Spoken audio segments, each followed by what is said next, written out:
Hey, let me show you how you can connect jack headphones into your CMF Phone 1. So as you know, in this smartphone you actually cannot find the jack input, but if you have this kind of the adapter from USB-C into the jack, you will be able to use your headphones. So take a look. I'm gonna unlock the phone.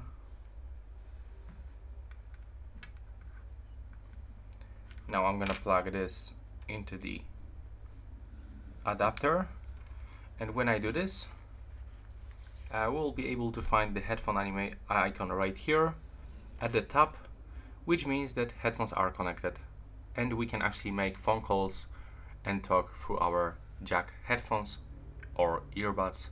Now when I'm gonna unplug this one, as you can see, this icon disappear, which means that we just disconnect them. And this is it for this video. Right now, please subscribe.